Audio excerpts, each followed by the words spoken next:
Day-Wan stood in the doorway of his new quarters, staring at the problem in front of him. The room was smaller than he expected, much smaller, and there was only one bed. "I apologize for the inconvenience," Illa said behind him. Her voice had that particular sound all Valine voices had, like wind chimes mixed with human speech. "The station experienced a malfunction in this sector. They cannot repair it for 3 weeks." Day-Wan turned to look at his new partner. Illa was tall, maybe 6.5 feet, with pale blue skin that seemed to glow faintly in the artificial light. Her eyes were larger than human eyes, colored a deep purple. She wore the standard Valine scholar robes, simple gray fabric that covered her from neck to feet. On her face, he could see the small ridges along her cheekbones that marked her species. 3 weeks, Day-Wan repeated. He tried to keep his voice calm, professional. This was his first major assignment with the Galactic Assembly. He did not want to mess it up. "And they said we both have to stay here?"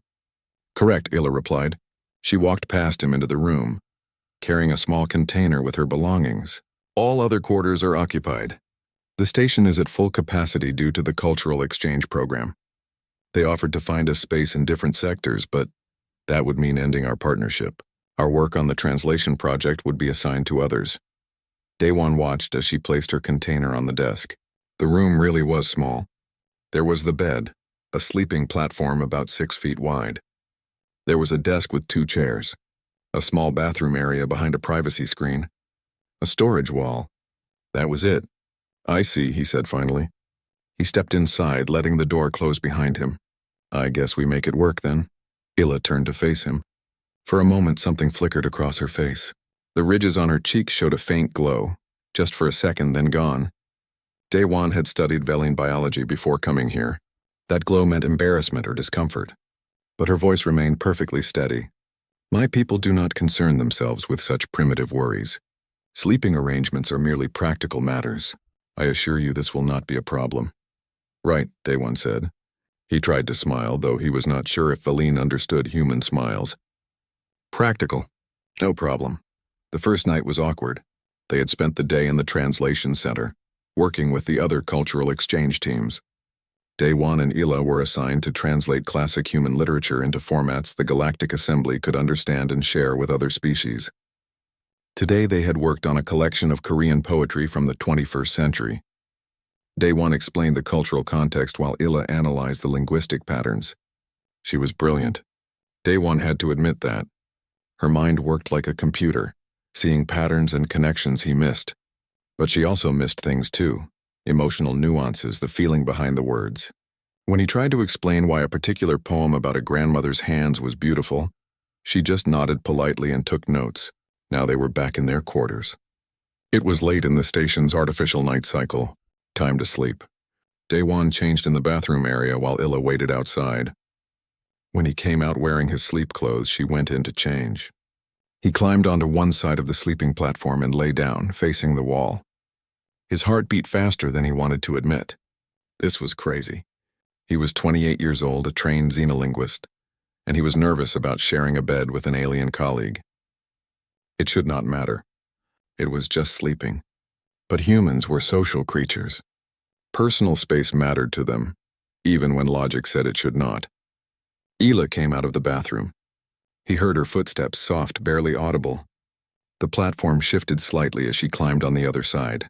She lay down, and he could feel her presence behind him even though they were not touching. The platform was big enough for both of them with space in between. "Good night, Day-Wan," she said quietly. "Good night, Illa," he replied. Silence filled the room. Day-Wan closed his eyes and tried to sleep.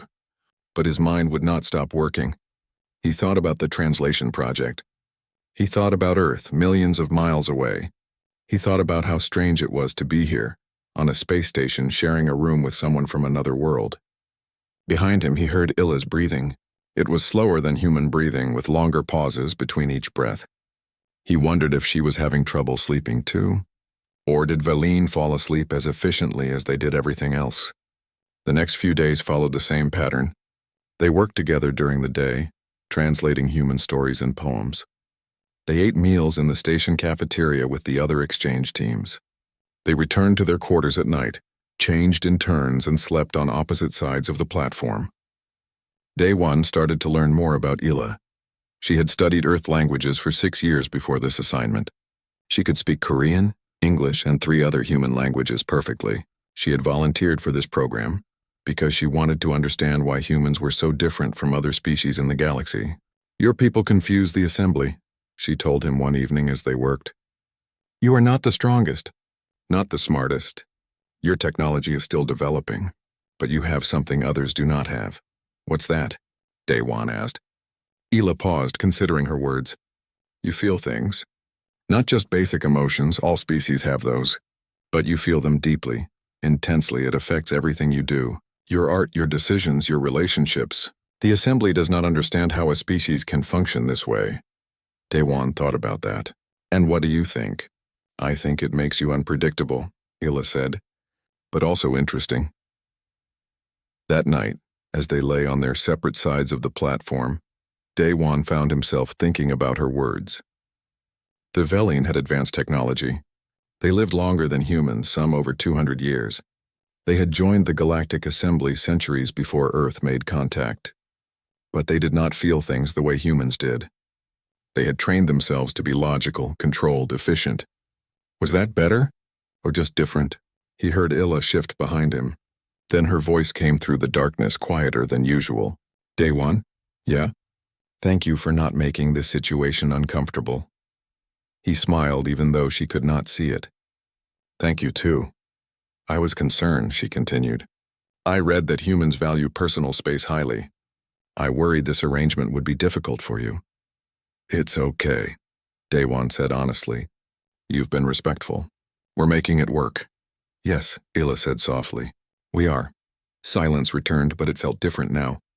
Less awkward. More like two people who were starting to understand each other. Daewon closed his eyes and finally felt sleep coming. Tomorrow they would work on translating human folk tales.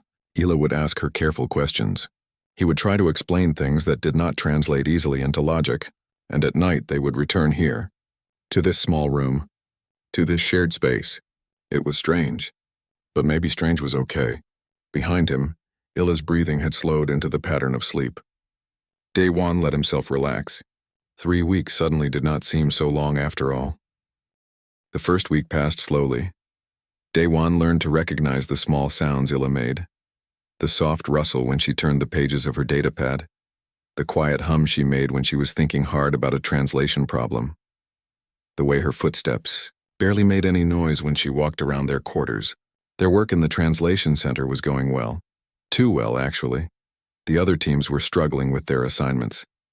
Daewon could see it every day. At the next table, a human named Hyunwoo was working with a Krovar partner, the Liam. Krovar were a warrior species, tall, covered in dark scales with voices like grinding rocks. Hyunwoo kept trying to explain human comedy to his partner. The Krovar just stared at him with cold yellow eyes and asked why humans wasted time on things that were not true. Across the room, another human named Ji Young was working with a Thelon. The Thelon were even worse at understanding humans. They communicated mostly through color changes in their skin. Ji Young looked tired and frustrated, speaking slowly into a translation device that barely worked. But Daewon and Ila worked smoothly together. They had developed a rhythm. He would read a piece of human literature out loud. She would listen, her purple eyes focused on him. Then she would ask questions. He would explain. She would process the information and create a translation that other species could understand. Today they were working on an old Korean folktale about a tiger and a man who became brothers. "I do not understand," Ila said after Daewon finished reading. "The tiger was going to eat the man. Why did it change its mind?" "Because the man showed compassion," Daewon explained. "He helped the tiger when it was hurt. The tiger recognized that kindness and chose to repay it with friendship." Ila's head tilted slightly to one side. "But tigers are predators. Humans are prey. This relationship goes against their nature." "That's the point of the story," Daewon said. "It teaches that friendship can exist even between natural enemies if they choose to see beyond their instincts." "Illogical," Ila said, but she wrote it down anyway. Daewon smiled a little. She always said things were illogical. Then she always made notes about them. That afternoon, something happened that changed things. The translation center held a presentation where each team shared their progress. When it was Daewon and Ila's turn, they presented their work on the tiger story. Daewon explained the cultural context. Ila showed how she had translated the emotional concepts into logical frameworks that other species could process. The room was silent when they finished. Then the Crovar team leader stood up. His scales were dark red, which Daewon had learned meant approval. "This is impressive work," the Crovar said. "The human brings emotion, the Veline brings structure. Together they create something neither could make alone." After the presentation, several team leaders approached Daewon. They wanted to know his techniques. How did he make complex human emotions understandable to species that did not feel the same way? "I just try to find the universal parts," Daewon told them. "Every species understands wanting something, losing something, protecting something they care about. Human emotions are just different ways of expressing those basic experiences." One of the Theln, a being named Toth, spoke through its translator. "You see connections we miss. Your species has a talent for bridging gaps." Daewon felt proud. This was what he had hoped for when he joined the exchange program, to show that humans had value in the galaxy, not because they were strong or advanced, but because they understood things in ways others did not. He looked across the room and saw Ila watching him. Her face was unreadable, but those cheek ridges glowed faintly again. That night, back in their quarters, Ila was quieter than usual. She changed in the bathroom and climbed onto her side of the sleeping platform without saying much. Daewon lay on his side, facing away from her as always. But tonight felt different. There was a tension in the air that had not been there before. "You did well today," Ila said suddenly into the darkness. "Thanks," Daewon replied. "You did too. Your translation framework was brilliant." "It was adequate," she said. "But your explanations were what made the work valuable. You have a gift for making others understand." Daewon did not know what to say. Veline rarely gave compliments. He had learned that much about them. "I have been thinking," Ila continued, "about what you said, about the tiger and the man, about choosing to see beyond instincts." "Yeah? My people believe instincts are primitive. We train ourselves to ignore them, to think logically instead of feeling." She paused. "But you said the tiger chose to recognize kindness. That is also a choice. Perhaps choosing to feel is not the same as being controlled by feelings." Daewon rolled over to face her. In the dim light from the station's night cycle glow, he could see her profile. She was lying on her back, staring at the ceiling. "I never thought about it that way," he said. "But yeah, humans choose how to respond to our emotions. We don't just react. We think about what we feel and then decide what to do. That requires great discipline," Ila said softly. "More discipline than simply suppressing emotion entirely." "Maybe," Daewon agreed. They lay there in silence for a while. It was the first time Daewon had not immediately turned away from her. It felt strange, but not bad. "Daewon," Ila said. "Yeah? Do you find this arrangement difficult? Sharing this space?" He thought about lying. About saying it was fine, no problem, just practical arrangements, but something made him tell the truth instead. "At first, yeah," he said. "Humans like having our own space, especially when we sleep. It makes us feel safe. But it's getting easier." "Why?" "Because you're respectful. Because we're learning to trust each other." He smiled in the darkness. "Because you're not so bad to be around." He heard a sound he had never heard from her before. A soft exhale that almost sounded like a laugh. "You are not so bad either," she said, "for a human." The next day, a Veline elder came to visit the station. Daewon saw him in the cafeteria, an old Veline male with silver skin instead of blue. The ridges on his face were deeper, more pronounced. He wore robes that marked him as someone important. The elder was talking to Ila. Even from across the room, Daewon could see that the conversation was not friendly. The elder's posture was rigid. Ila kept her head bowed slightly, a gesture of respect. Later, Daewon asked her about it. He is a supervisor from my home world, Hila explained. They were walking back to their quarters. He came to check on the Veline participants in the exchange program. And? Hila was quiet for a moment. He disapproved of our living arrangement. He said it was inappropriate for me to share close quarters with a human. He suggested I request a transfer to a different assignment. Daewon felt something cold in his chest. What did you say? I told him no. Hila's voice was firm. I told him our work is too important to disrupt. The translation project needs both of us. Changing partners now would set us back weeks. And he accepted that? He did not like it, Hila admitted. But he could not argue with the logic of my reasoning. The project is valuable to the assembly. My personal comfort is not. They reached their quarters. Inside, Daewon sat on the desk chair and looked at Hila. I'm sorry, he said. I didn't know this would cause problems for you. Hila shook her head.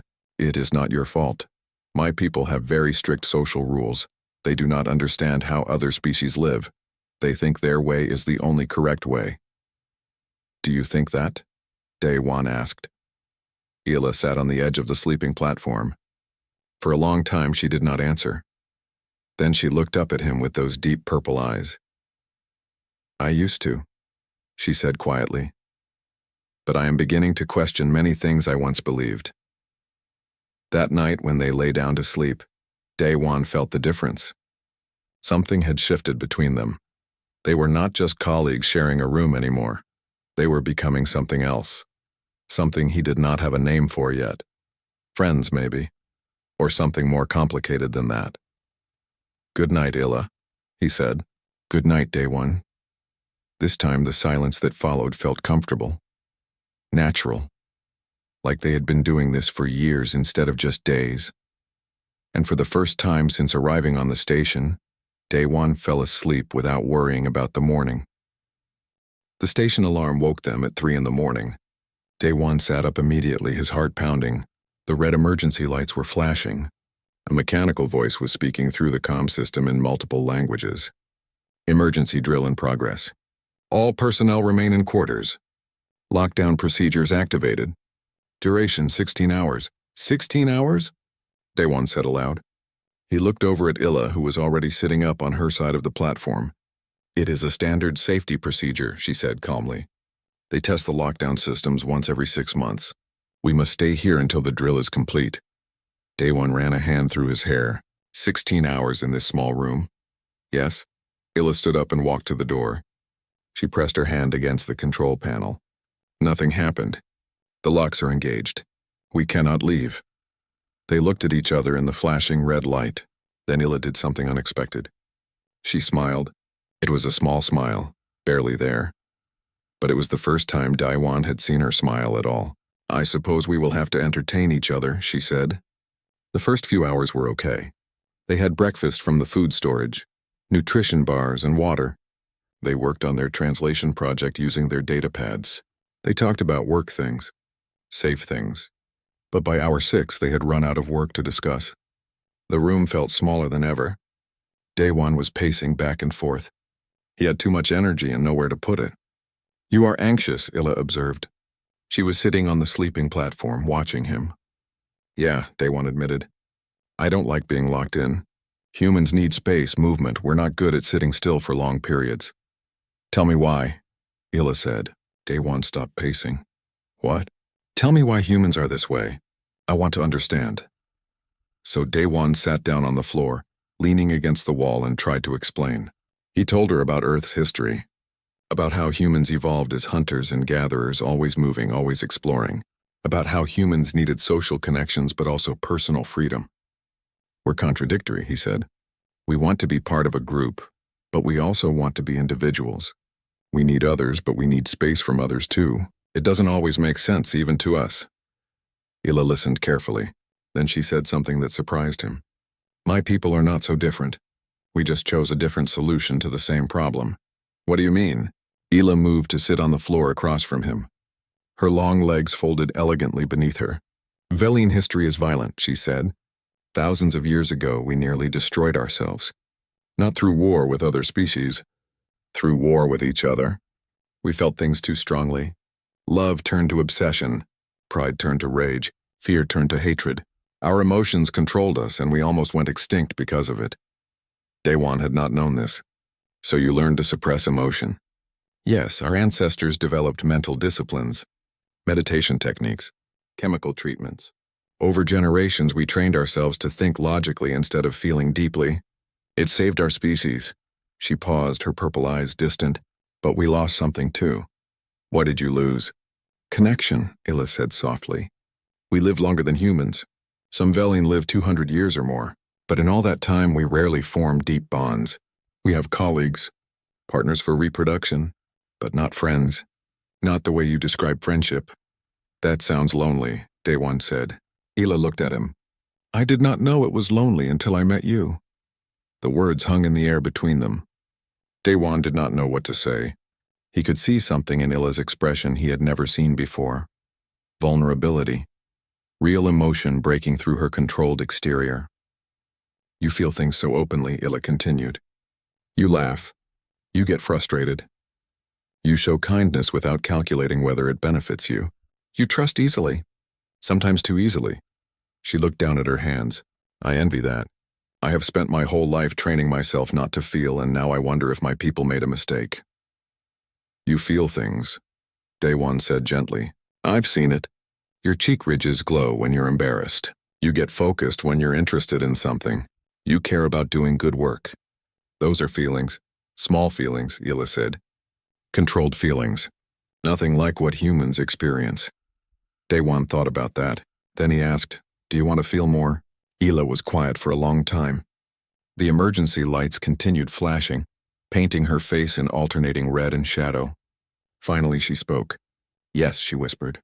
I think I do, but I do not know how. Maybe you start small, Daewon suggested. Tell me something you feel right now. Don't analyze it. Don't control it. Just say it, Illa met his eyes. Her cheek ridges were glowing brightly now. I feel afraid. Of what? Of this, of changing. Of wanting something my people do not approve of. She took a shaky breath. Of how much I have come to value your presence. Daewon felt his own heart beating faster. I value your presence too. Do you? Illa asked. Or are you simply being polite? Humans do that. Say things to make others feel better even when they are not true. I'm not being polite, Daewon said honestly. These past 2 weeks working with you, getting to know you, it's been good. Really good. You're brilliant and interesting, and you ask questions that make me think. You listen when I talk. You're trying so hard to understand things that are completely foreign to you. How could I not value that? Illa's hands were trembling slightly. Daewon had never seen her lose her composure like this.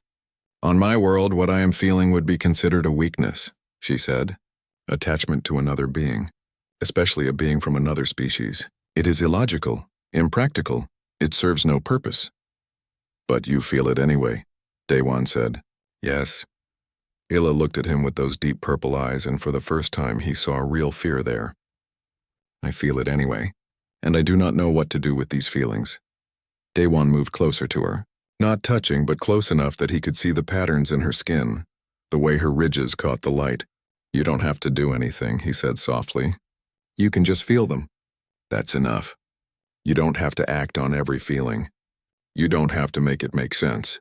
You just let yourself feel and then you decide what to do next. Is that what humans do? It's what I try to do, Daewon said. I feel things all the time. Happiness, frustration, curiosity, fear. I don't fight them. I just notice them and then choose how to respond. Sometimes I respond with logic. Sometimes with more emotion. It depends. Illa nodded slowly. That sounds complicated. It is, Daewon agreed. Being human is really complicated. But it's also rich, full. Every day has color and texture and meaning because of emotions. They sat in silence for a while. The alarm continued its quiet warning in the background. Hours stretched ahead of them, stuck in this small room together. But somehow it did not feel like being stuck anymore. Daewon? Illa said eventually. Yeah? Thank you. For listening. For not judging me. Thank you for trusting me enough to share, he replied. When the lockdown finally ended 16 hours later, something had fundamentally changed between them. They had seen each other without walls, without the professional distance they maintained at work. That night, when they returned to their quarters for real sleep, Illa climbed onto the sleeping platform and did not immediately turn away. She lay on her back, looking at the ceiling. "I do not want to face away from you anymore," she said quietly. "Is that acceptable?" Daewon's breath caught. "Yeah, that's acceptable." They lay there side by side but not touching, facing upward instead of away. It was a small change, but it meant everything. "Good night, Illa." "Good night, Daewon." And for the first time, Daewon felt like they were not just sharing a room. They were sharing something more. Something precious and fragile and new. Something that felt dangerously close to friendship. Or maybe something even more than that. The crisis started 3 days after the lockdown drill. Daewon was in the cafeteria getting breakfast when he heard the shouting. Across the room, 2 aliens were standing face to face, their bodies tense with anger. One was a Crovar, massive, scaled, dark red with rage. The other was a Theln, its skin flashing violent orange and black patterns. Other people in the cafeteria backed away. Daewon saw Hyunwoo and Ji-young at a nearby table watching nervously. "This is getting bad," Hyunwoo muttered. "They've been fighting for 3 days now. Something about mining rights in the Outer Reach sector." Daewon had heard about this. The Crovar and Thelon governments both claimed the same asteroid field. Both species wanted the rare minerals there. Their representatives on the station had been trying to negotiate, but talks kept breaking down. Now the Crovar representative, a commander named Vorn, stepped closer to the Theln. His claws were extended. "Your people are thieves," Vorn growled. "Those asteroids belong to Crovar territory. We claimed them 50 years ago." The Thelon's skin flashed angry patterns. Through its translator, it said, "You abandoned that sector. It became neutral space. We have legal right to mine there." "Legal right?" Vorn's voice rose. "I will show you what right means." Station security rushed in before things could get physical. They separated the 2 representatives and escorted them away. But everyone in the cafeteria looked shaken. "This is really bad," Ji-young said. "If they can't resolve this, it could lead to war. The Crovar and Theln have hated each other for centuries. This mining dispute is just an excuse." Daewon thought about that all day. While he worked with Illa on translations, he kept thinking about what he had seen. 2 species so focused on their anger that they could not see solutions. So trapped in their logic and rules that they could not find compromise. That evening, the station commander called an emergency meeting. All the cultural exchange participants gathered in the main assembly hall. The commander was a Viline woman with deep blue skin and silver markings. She looked tired. "The situation between the Crovar and Theln representatives has become critical," she announced. "For 3 days, our best mediators have tried to help them reach an agreement. Nothing has worked. Both sides refuse to compromise. Both believe they are completely right." She paused, looking around the room. "If we cannot resolve this, both governments will recall their representatives. Relations between Crovar and Theln will collapse. It may lead to military conflict." The room buzzed with worried conversations. Then the commander said something that made everyone go quiet. "We are asking for a volunteer to try one final mediation attempt. Someone who can think differently. See angles our professional mediators have missed." No one moved. No one spoke. Then Daewon found himself standing up. "I'll do it," he said. Every head in the room turned to look at him. He felt Illa's eyes on him from where she sat 2 rows ahead. "You are human," the commander said. It was not a question. "Yes. Humans are the newest members of the assembly. You have no diplomatic training, no experience in mediation." "That's true," Daewon agreed. His heart was pounding, but he kept his voice steady. "But maybe that's exactly what this needs. Someone who doesn't think like a professional mediator. Someone who can see this differently." The commander studied him for a long moment. Then she nodded slowly. "Very well. You will have 2 hours with both representatives tomorrow morning. If you cannot find a solution, we proceed with recall protocols." After the meeting, Illa caught up with him in the corridor. "What were you thinking?" she demanded. Her cheek ridges were glowing bright with emotion. "You volunteered for an impossible task. The best mediators in the assembly have failed. Why would you succeed?" "Maybe I won't," Daewon admitted. "But I have to try. If there's even a small chance I can help prevent a war, isn't it worth trying?" Illa stared at him. Then she said softly, "You are either very brave or very foolish." "Probably both," Daewon said with a weak smile. That night in their quarters, Daewon could not sleep. He lay on his side of the sleeping platform, staring at the ceiling, thinking about tomorrow. What was he going to say? How could he possibly succeed where trained professionals had failed? You should rest, Illa said beside him. You will need your energy tomorrow. I can't, Daewon said. I keep thinking about all the ways this could go wrong. Then think about the ways it could go right. Daewon turned his head to look at her. In the dim light, he could see her profile. She was lying on her back, looking up. I'm scared, he admitted. What if I make things worse? You will not make things worse, Illa said firmly. At worst, you will fail to help. But you cannot fail to try. That is very human of you. To see a problem and immediately want to fix it, even when the odds are against you. Is that a compliment? Yes, Illa said. She turned her head to look at him. Your species sees connection where others see conflict. You believe people can change. You have hope even when logic says hope is foolish. That is your strength. I don't feel very strong right now. Illa was quiet for a moment. Then she did something that shocked him. She reached out and placed her hand over his. Her skin was cool, smooth, completely different from human skin, but her touch was gentle. You are stronger than you know, she said softly. Daewon looked down at their hands. This was the first time they had touched except for accidental brushes when passing each other. His heart was beating so loud he was sure she could hear it. Thank you, he whispered. They fell asleep like that, hands touching, separated by the rest of their bodies but connected in this one small way. The next morning, Daewon entered the mediation room. Vorn the Crovar sat on one side of the table. The Thelon representative, whose name was Roth, sat on the other side. Both looked angry and tired. The station commander introduced Daewon and then left. It was just the three of them now. Daewon sat down at the head of the table. Both aliens looked at him with suspicion. You are human, Vorn said. What can you possibly know about our conflict? Nothing, Daewon admitted. I know nothing about asteroid mining rights. Nothing about territorial law. Nothing about Crovar or Theln history. Roth's skin flashed a skeptical pattern. Then why are you here? Because sometimes knowing too much makes it harder to see clearly, Daewon said. The mediators who came before me knew all the facts, all the laws, all the history, and that knowledge trapped them. They could only see the problem through the lens of rules and precedent. And you can see it differently? Vorn asked with obvious doubt. Maybe, Daewon said. Let me ask you something. Both of you. Not about the asteroids. About you personally. He looked at Vorn. Commander, why does this matter to you? Not to your government. To you. Vorn's scales rippled with surprise. What? Why do you care about this dispute?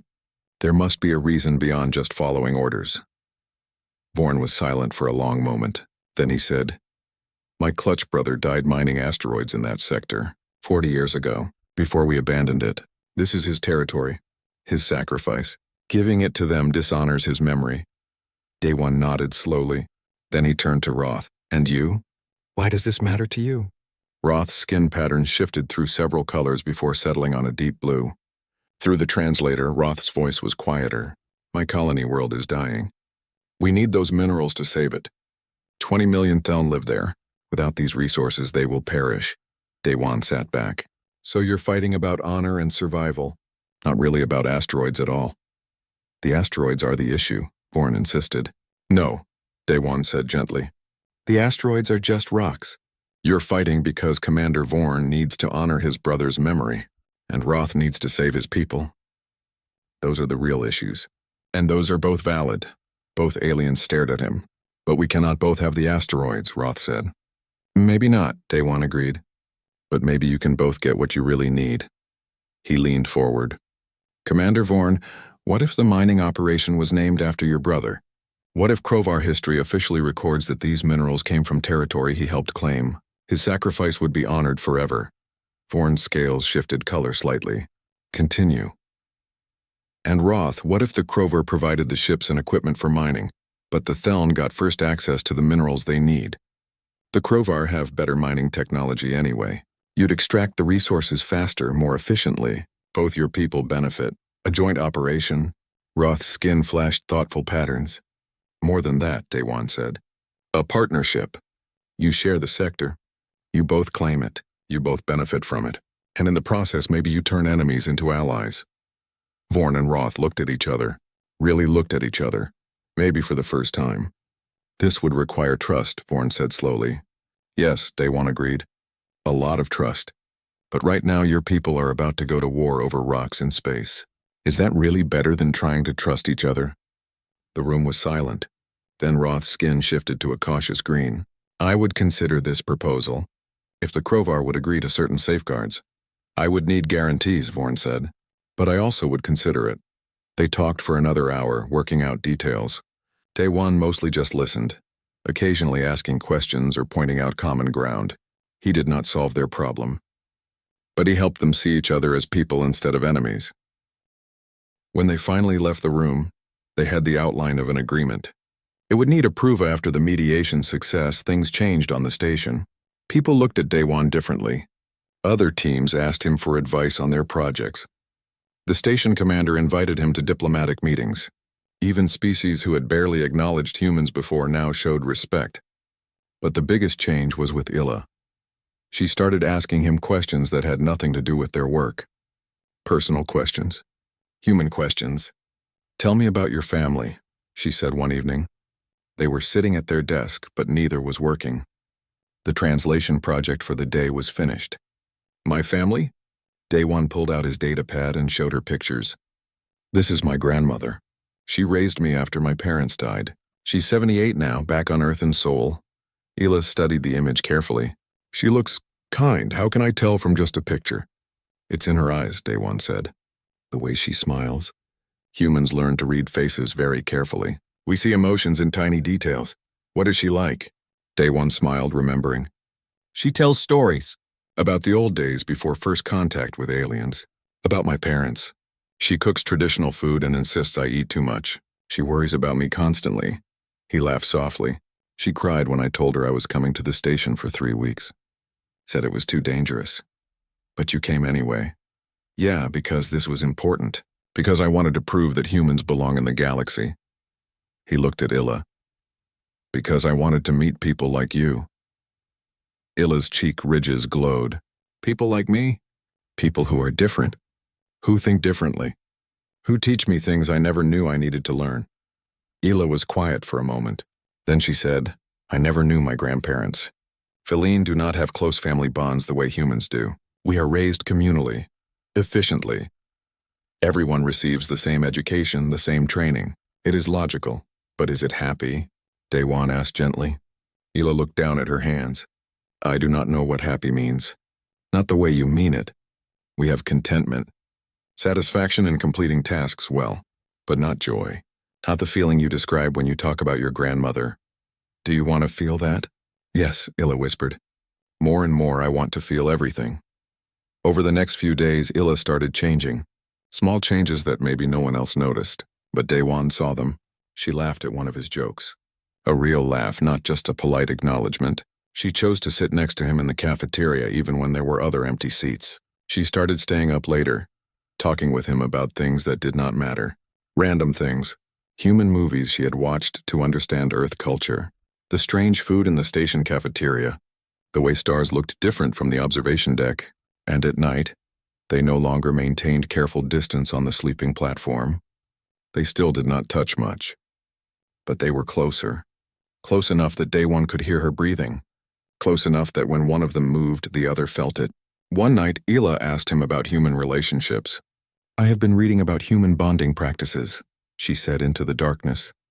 They were lying on their backs looking up at the ceiling. There are so many forms, friendship, romance, family. How do humans know which is which? Daewon thought about how to explain.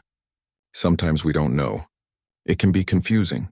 You can start as friends and become more, or want to be more but stay friends. Humans don't always follow logical patterns with relationships. That sounds complicated. It is, Daewon agreed, but it's also beautiful. The uncertainty means every relationship is unique. Special. You have to figure it out as you go. Have you ever had a romantic relationship? The question surprised him. Yeah, a few. Nothing that lasted. I was always more interested in my work than in dating. And now? Daewon's heart beat faster. Now what? Now that you are here, do you think about such things? He could feel her presence beside him in the darkness. So close, so far. Sometimes, he admitted quietly. Hila was silent for a long time. Then she said, I think about them too, even though I should not. Even though my people would disapprove. I think about what it would be like to feel what humans feel, to want someone not because it is logical, but because your heart demands it. Daewon turned his head to look at her. In the dim glow of the station's night lighting, he could see her profile, her elegant features, the gentle curve of her neck. Hila, I know, she said softly. We should not speak of this. You are human. I am Valine. We are colleagues. Nothing more. Is that what you want? Daewon asked. Nothing more? Hila turned her head to meet his eyes. In the darkness, her purple eyes seemed to glow faintly. No, she whispered. It is not what I want. But I do not know what I want. I do not know what this feeling is. My people have no words for it. No training for it. I am lost. Without thinking, Daewon reached out and found her hand. He held it gently, their fingers intertwining. You're not lost, he said. You're just feeling something new, and new things are always scary at first. Are you scared? Hila asked. Terrified, Daewon admitted with a small laugh. I'm developing feelings for an alien I share a room with. My entire career could be affected by this. Your career definitely could be. Everything about this is complicated and potentially disastrous. But you still feel it. Yeah, I still feel it. They lay there, hands joined, both staring at the ceiling, neither knowing what came next. My people believe emotions are weakness, Hila said eventually. They train us from childhood to suppress them, to think instead of feel. But being with you has taught me something they never taught me. What's that? That suppressing emotions does not make them go away. It just makes you numb, and numbness is not strength. It is just nothing. She squeezed his hand gently. I do not want to feel nothing anymore. What do you want to feel? Hila turned on her side to face him. Daewon did the same. They were face to face now, closer than they had ever been. He could see the intricate patterns in her skin, the way her cheek ridges caught the light. Everything, she whispered. I want to feel everything. The next few days were different. They did not talk about their conversation, but something had changed between them. They were more aware of each other. Every accidental touch felt electric. Every glance lasted a moment too long. During work, Daewon caught himself watching her. The way she tilted her head when she was thinking. The way her fingers moved across her data pad. The graceful way she moved. And he caught her watching him too. Her purple eyes following him when she thought he was not looking. One afternoon, they were in the station's garden dome. It was a large space filled with plants from different worlds. A place where people could walk and breathe air that felt more natural than the recycled station atmosphere. They walked side by side along a path lined with strange alien flowers. Hila stopped to examine a plant with blue crystalline leaves. These are from my home world, she said softly. I have not seen them in 2 years. Do you miss home? Daewon asked. I miss the familiarity, Hila said, the knowing what to expect. But I do not miss the coldness, the isolation. On my world, I never felt close to anyone. I was always alone, even in crowds. And here, she turned to look at him. Here I feel less alone than I have ever felt in my life. Daewon felt something warm expand in his chest. Before he could stop himself, he reached up and gently touched her face. His fingers traced the ridges on her cheekbone. Hila's breath caught. Her skin felt cool and smooth under his touch. The ridges glowed softly with bioluminescence. Is this acceptable? Daewon whispered. Am I crossing a boundary? I do not know, Hila admitted, but I do not want you to stop. They stood there in the garden, surrounded by alien plants while Daewon gently touched her face. It was not a kiss. Humans and Valine had different biology, but it was intimate, a connection that transcended words. I care about you, Daewon said quietly. I know I shouldn't, I know this is complicated, but I care about you so much it scares me. I care for you too, Hila said. Her voice was shaking. More than I have words for, more than my people would understand. I look at you and feel things I was trained never to feel, and I am not sorry. I should be sorry, but I am not. What are we going to do? Daewon asked. I do not know, Hila said. Our assignment ends in 1 week. Then we will both return to our homeworlds. We will likely never see each other again. The words hurt more than Daewon expected. He dropped his hand from her face. 1 week, he repeated. Yes. They walked back to their quarters in silence, both lost in thoughts they could not share, both feeling the weight of the time limit on whatever this thing between them was becoming. That night, when they lay down on the sleeping platform, Illa did something she had never done before. She moved closer to Daewon, not quite touching, but near enough that he could feel the warmth of her body. I know this is foolish, she said softly. We have only known each other 3 weeks. We are from different species, different worlds. This cannot lead anywhere. I know, Daewon said, but I do not care about logic anymore, Illa continued. Not when it comes to this.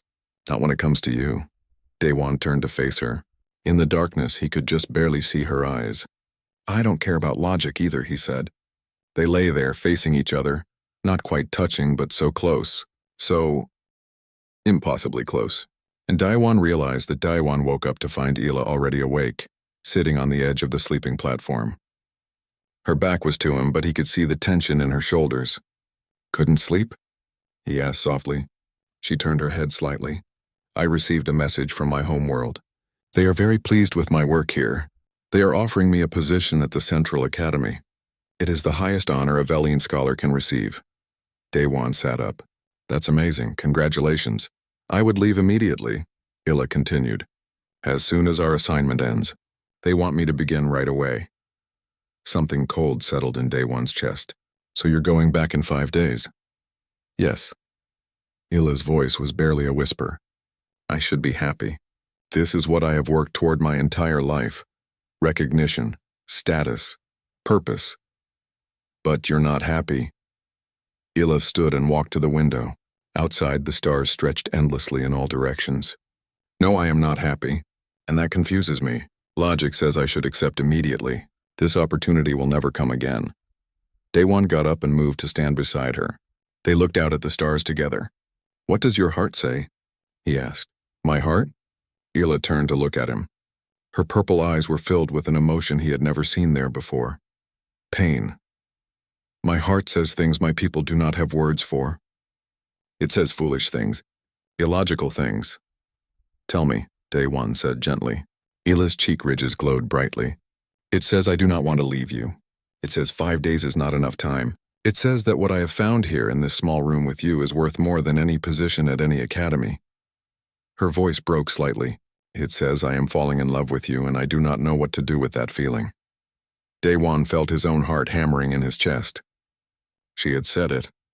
The thing they had both been dancing around for days. Love. I'm falling in love with you too, he said quietly. I have been for a while now. I just didn't want to say it because I knew it would make everything harder. Illa reached out and took his hand. Her cool fingers wrapped around his. What do we do? She asked. My people do not have romantic relationships with other species. Your people would question your judgment. This is impossible. Nothing is impossible, Daewon said. Just difficult, complicated, but not impossible. You really believe that? I'm human, Daewon said with a small smile. We specialize in doing impossible things. Illa made a sound that might have been a laugh or a sob. I do not know if I have the courage. Then I'll be brave enough for both of us, Daewon said. He lifted her hand and placed it over his heart. Feel that? That's what courage feels like. It's being terrified and doing the thing anyway. They stood there by the window, holding each other's hands, both understanding that they were facing a choice. Logic and duty pulling one way, heart and feeling pulling another. I have to respond to the academy by tomorrow, Illa said. They need my answer. Then we have 1 day to figure this out, Daewon said. That day was both the longest and shortest of Daewon's life. They went through the motions of their normal routine. They worked on translations. They ate lunch with the other teams. They attended meetings, but everything felt different, heavier, like they were moving through water instead of air. In the afternoon, they walked through the garden dome again. This time they held hands openly. Let people see. Daewon did not care anymore who knew. My instructor used to tell me that emotions were like water, Illa said as they walked. If you try to hold on to them, they slip through your fingers. If you try to push them away, they flow around you. The only way to deal with them is to let them move through you naturally. Your instructor sounds wise, Daewon said. She was. She is dead now. She lived to be 187 years old. Ila stopped walking and turned to face him. But I do not think she ever felt what I am feeling now. I do not think she ever let herself. Do you think she regretted that? I do not know. Feline do not speak of regrets. Ila looked down at their joined hands. But I think I would regret it.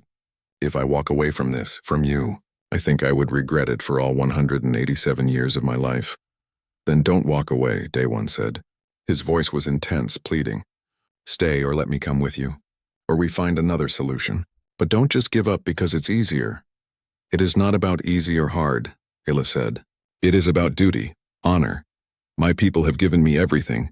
Education, purpose. How can I turn my back on them? You're not turning your back, Daewon argued. You're choosing yourself, your happiness. Is that really so wrong? Ila pulled her hand away from his. She wrapped her arms around herself, a gesture Daewon recognized as self-protective. Human. For my people, yes, she said. Individual desire is less important than collective good. That is how we survived. How we built our civilization. If everyone only did what made them happy, society would collapse. But you're not everyone, Daewon said. You're you, and you deserve to be happy. Do I? Ila asked. There was real doubt in her voice. Or is that just human thinking? Maybe my people are right. Maybe emotion is weakness. Maybe I should have remained logical and cold and— Stop, Daewon interrupted. He moved closer to her. Don't do that. Don't go back to that. You've changed. You've opened up. Don't close yourself off again just because it's scary to feel things. But what if feeling things was a mistake? Ila's voice was shaking now. What if I am wrong and my people are right? What if the last 3 weeks have been me losing my way instead of finding it? Daewon wanted to shake her, to make her see. But instead he just said softly, Look at me. Ila met his eyes. He could see tears forming in hers. He had not known Feline could cry. You are not wrong, he said firmly. Your people are not right or wrong. They just chose a different path. But that doesn't mean it's the only path. You get to choose your own way. And if your way includes feeling things, loving things, being with me, that is valid. That is real. That matters. A tear slid down Ila's blue cheek. Daewon gently wiped it away with his thumb. I am so afraid, she whispered. I know. Me too. They held each other there in the garden, surrounded by alien flowers and artificial sunlight. Two people from different worlds trying to figure out if love was enough to bridge the gap between them. That evening, they skipped dinner. They went straight back to their quarters and sat on the sleeping platform, facing each other. Tell me about what your life would be like if you go back, Daewon said. Really tell me. Ila thought for a moment. I would teach at the academy. Educate young Veline scholars. It is important work, meaningful. Would you be happy? I would be satisfied, content. I would have purpose. That's not the same as happy. No, Ila admitted. It is not. And if you stayed? Daewon asked. Or found another way, what would that look like? Ila's expression softened. I do not know. That is what frightens me. With you, I do not know what tomorrow looks like. It is uncertain, chaotic, completely illogical. But it feels alive, Ila said. She reached out and took both of his hands. When I am with you, I feel alive in a way I never have before. Like I am finally waking up after sleeping my entire life. Then wake up, Daewon said. Stay awake. Be alive with me. Ila closed her eyes. Daewon watched emotions play across her face. Fear, hope, longing, doubt. All the things she had spent her life learning not to feel. When she opened her eyes again, there was something different there. Resolution.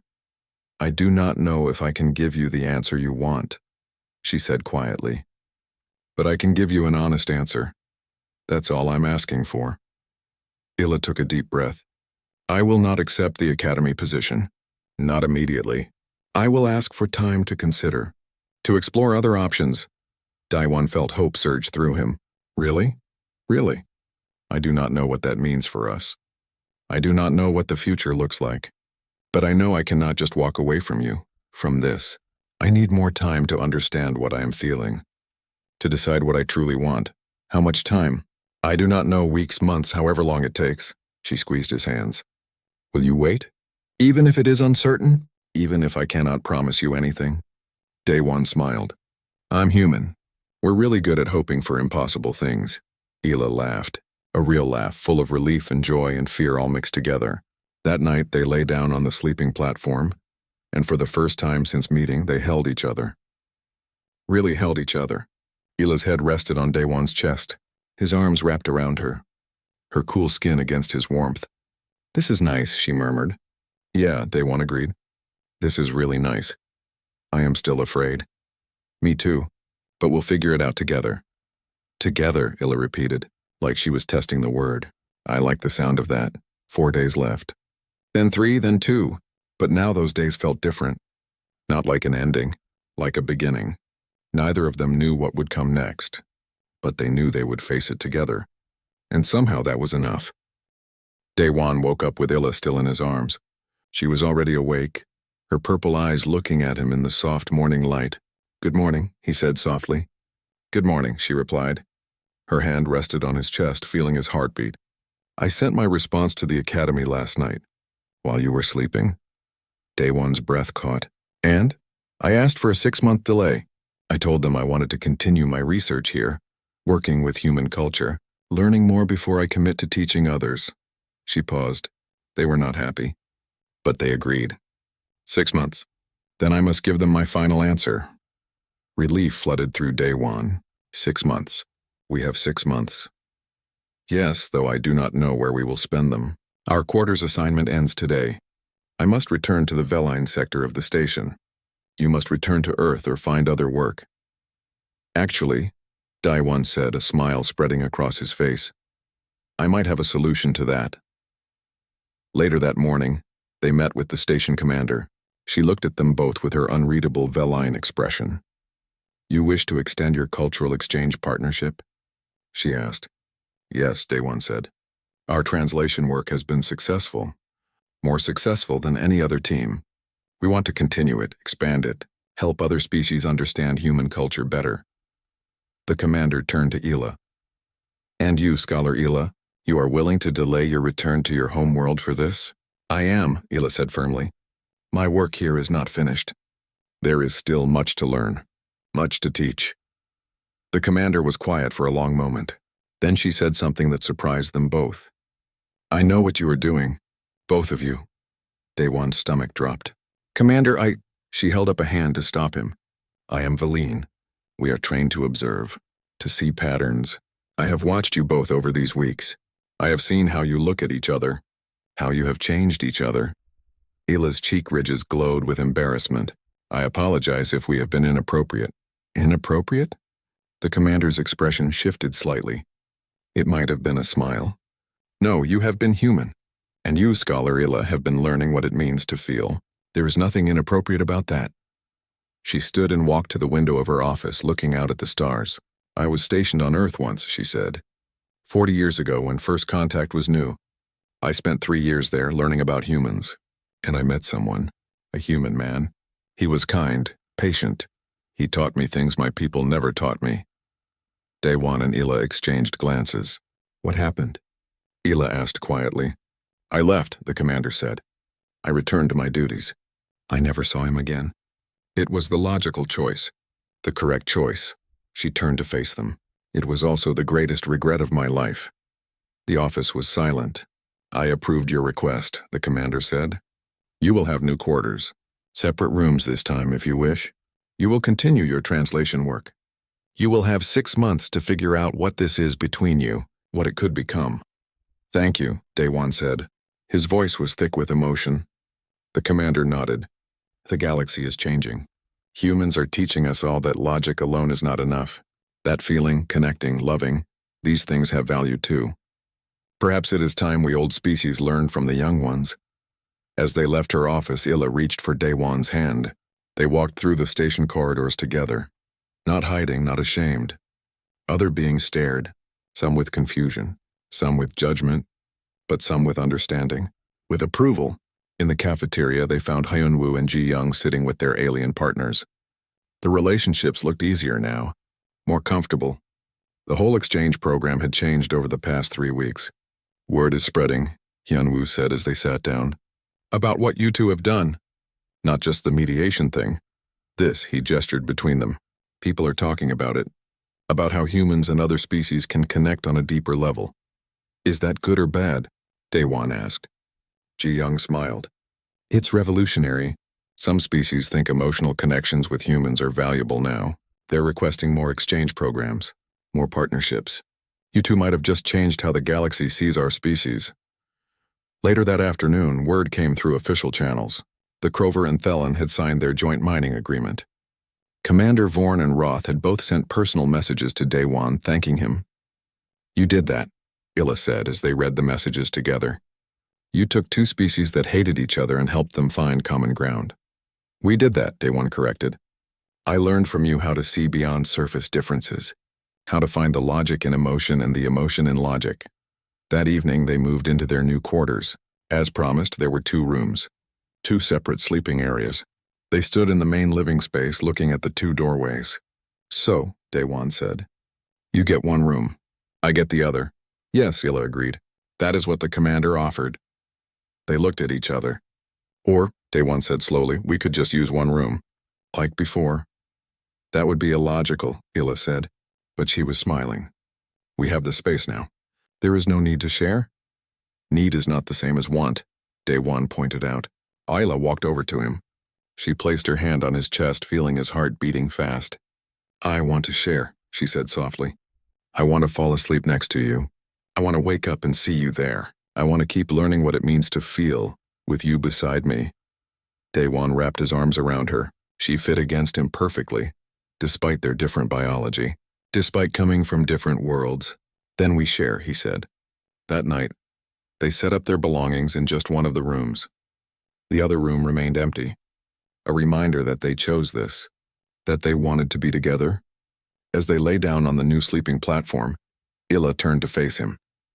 In the dim light, her blue skin seemed to glow softly. I am still afraid, she admitted. 6 months feels like a long time and no time at all. What if we cannot make this work? What if the differences between our species are too great? Then we fail, Daewon said honestly. But at least we tried.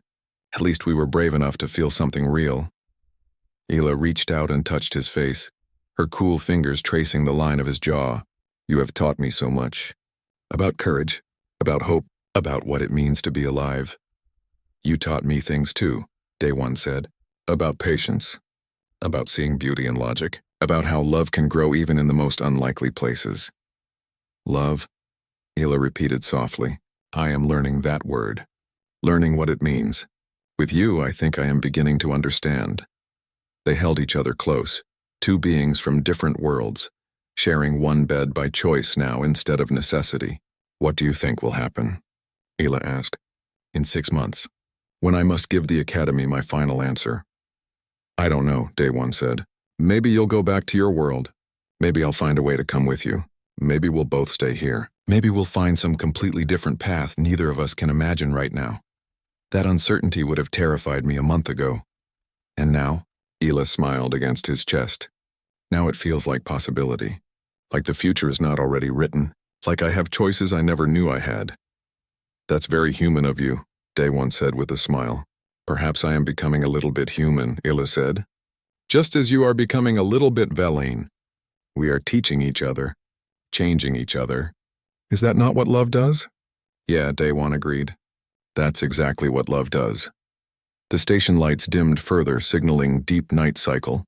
Around them, the station hummed with life, thousands of beings from hundreds of worlds, all trying to find their place in the galaxy. And in one small room, a human and a Veline lay together, proving that connection was possible. That love could bridge any gap. That feelings mattered just as much as logic. Daewon? Illa said sleepily. Yeah? Thank you. For being patient with me. For teaching me how to feel. Thank you for being brave enough to try, Daewon replied. For choosing this. For choosing us. I will keep choosing us, Illa promised. Every day for the next 6 months. And perhaps every day after that too. That sounds perfect, Daewon said. Within minutes, Illa's breathing slowed into the rhythm of sleep. Daewon stayed awake a little longer, holding her, thinking about everything that had happened. 3 weeks ago, he had walked into a room to find only one bed and a stranger from another world. He had been nervous, awkward, unsure how to navigate such an unusual situation. Now that stranger was the person he cared about most in the galaxy, That one bed had become their choice, their sanctuary, their shared space where two different worlds came together. The galaxy was learning that humans had value beyond their technology or military strength. They had emotional intelligence, the ability to connect, the courage to love across any boundary, and maybe, just maybe, that was humanity's greatest gift to the stars. Not weapons or science or exploration, but the simple revolutionary idea that feeling deeply was not a weakness, that love was not illogical. That connection was the most important thing of all. Word would spread from this station. Other species would hear about the human and the Velain who fell in love, who chose each other despite everything that said they should not, who proved that change was possible. Young Valine would hear the story and wonder if they too could feel more. Other species would see that emotional connections with humans led to growth, understanding, breakthrough.